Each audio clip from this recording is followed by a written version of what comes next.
Salve progressistas, eu sou o Clayson. Como você sabe, o nosso último vídeo foi falando a respeito do Conselho Tutelar, da eleição para conselheiros tutelares no Brasil todo. Fiz um incentivo para você ir votar, eu mesmo fui, obviamente. Votei na minha candidata que foi eleita. O que nós observamos é que houve uma movimentação da extrema-direita em cima dessa votação no Conselho Tutelar, e isso não é uma novidade. Eles estão na internet, de todas as formas, tentando dizer, a gente acordou, nós acordemos. Só que, na verdade, o Conselho Tutelar sempre foi tomado por igrejas neopentecostais. Sempre foi assim. Eles sempre elegeram pastores ou membros da igreja, obreiros, sempre foi assim. Agora é que eles avançaram um pouco mais e, de certa forma, setores progressistas da sociedade entenderam a oportunidade de dar uma resposta. Então o avanço agora não foi dos extremistas, o avanço foi da esquerda, foi do progressismo. Mesmo assim, a gente começou a ver uma série de notícias muito preocupantes a respeito. Estado de Minas. Relatório alerta para discursos extremistas em eleição do Conselho Tutelar. Pesquisa do Observatório da Desinformação do Grupo Sleep Giants Brasil aponta para um aumento de publicações com discurso de ódio e informações falsas. Nós, inclusive, mostramos aqui no nosso último vídeo algumas dessas informações e discursos de ódio, especificamente voltados para a questão homofóbica. Muita homofobia, muitos ataques, na verdade, mentirosos, canalhas. E a gente tem visto informações, olha o G1, por exemplo. Grupos religiosos tentam influenciar votação para conselhos tutelares do Rio com desinformação e preconceito. Imagens exclusivas feitas pelo G1 mostram pastores e membros de igreja divulgando informações falsas e induzindo o eleitor a votar em candidatos desse grupo, o que é contra a legislação. Milicianos também são investigados por influência. Veja bem, milicianos. Então, quer dizer, nós temos grupos religiosos e grupos de criminosos nesse processo como um todo. Casos de fake news em eleições do Conselho Tutelar serão investigados. Ministro promete investigar casos de abuso de poder político. E eu vou deixar para você o link dessas informações aqui embaixo, para você entender um pouco mais e se aprofundar. Mas a verdade é que eles realmente resolveram levar para as eleições dos conselheiros toda essa estratégia nojenta, asquerosa e criminosa a respeito do que é a prática da extrema-direita sobre desinformação, fake news, sobre essa situação envolvendo as eleições dos conselhos tutelares. Eu vou trazer aqui para você um vídeo que fala sobre desinformação e nós vamos explicar um pouco mais sobre isso, sempre pedindo para você dar o like no vídeo. É um pedido que eu faço porque a gente precisa desse like. Quando você dá o like, outras pessoas como você, outros brasileiros, têm acesso a esse material. Então, por favor, dê o like no vídeo e se inscreva no canal. Faça a sua inscrição, por favor. Eu vou trazer aqui um vídeo que eu acho importante, porque ele mostra um pouco, ele fala um pouco sobre desinformação. Mas acho que o básico do jornalismo a Jovem Pan não fez muito bem, sabe? Ela pegava desinformação e veiculava como informação só porque botava na boca de um especialista. Então, por exemplo, existia toda uma recomendação durante a pandemia, uma recomendação médica da OMS, que todo mundo devia seguir para a gente minimizar o caos que estava aqui no Brasil e tal.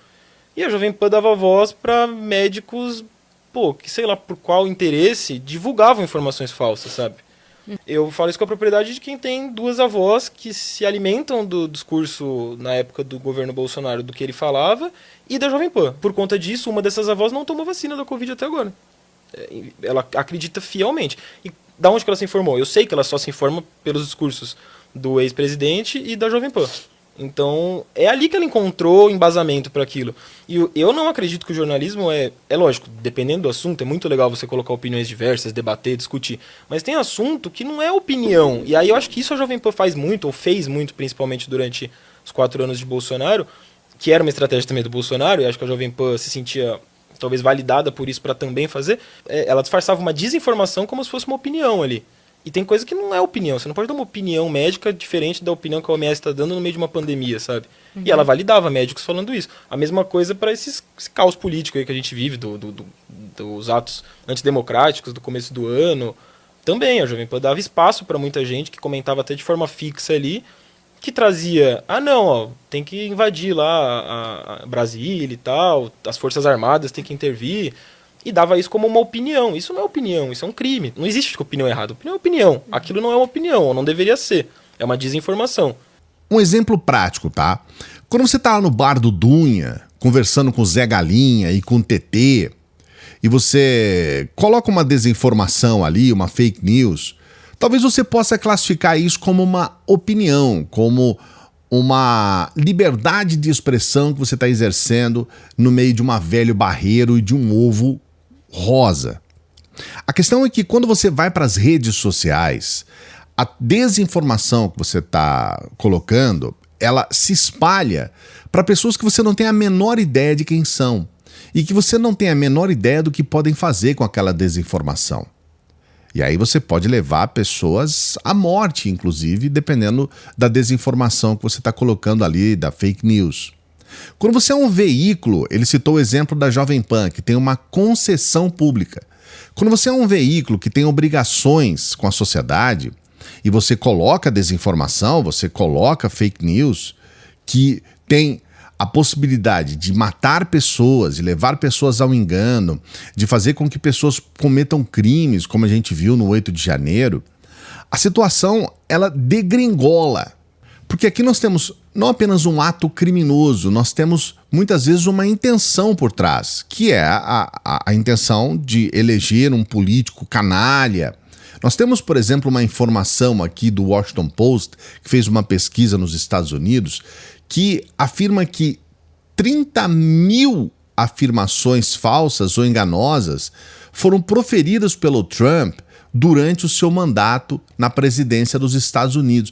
Mesmo assim, na mesma pesquisa, cerca de 75% dos eleitores republicanos, ou seja, dos eleitores do Trump, consideram ele honesto.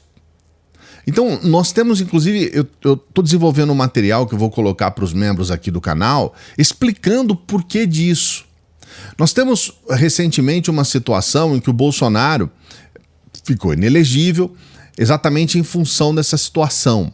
As mensagens de Bolsonaro a dono da Tecnisa sugerem ataques ao STF e guerra civil. Então, veja, você consegue entender que a coisa é muito mais grave do que a gente imagina? O Tribunal Superior Eleitoral multa Bolsonaro por veiculação de desinformação nas eleições de 2022. E não é só isso, tá? Nós temos a possibilidade do Bolsonaro ser preso em função dele, de forma deliberada, consciente, divulgar informação falsa durante todo o período, por exemplo, da pandemia, o governo dele inteiro, instigando as pessoas a cometer crimes como esse de golpe de Estado. A situação é complicada. Isso se dá aos veículos de comunicação, isso se dá a influenciadores, isso se dá a presidentes, né, e políticos em geral. Existem muitos políticos da extrema-direita que se elegeram em cima de desinformação, de fake news nas redes sociais. Isso se dá a veículos e, inclusive, a plataformas de rede social. Olha só, União Europeia condena o Twitter em novo relatório. Plataforma com maior proporção de desinformação. E aí você fala, nossa, mas aí é complicado, hein?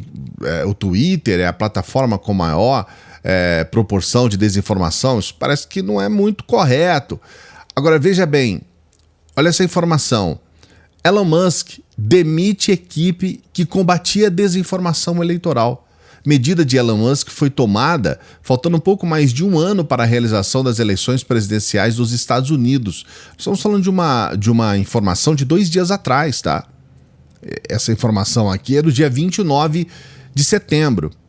E nós estamos numa situação em que a coisa ela partiu para todos os campos.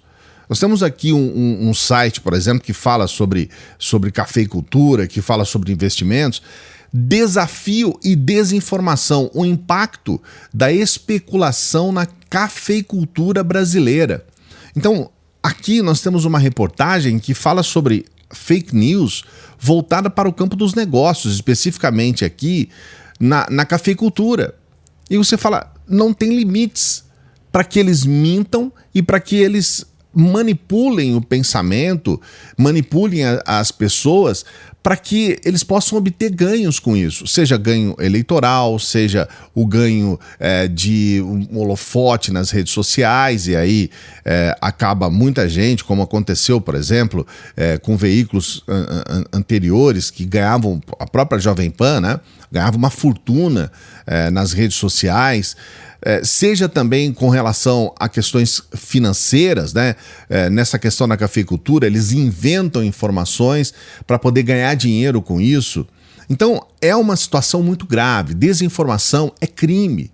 Então, a gente precisa saber separar isso. Isso não tem nada a ver com opinião. Isso não tem nada a ver com liberdade de expressão.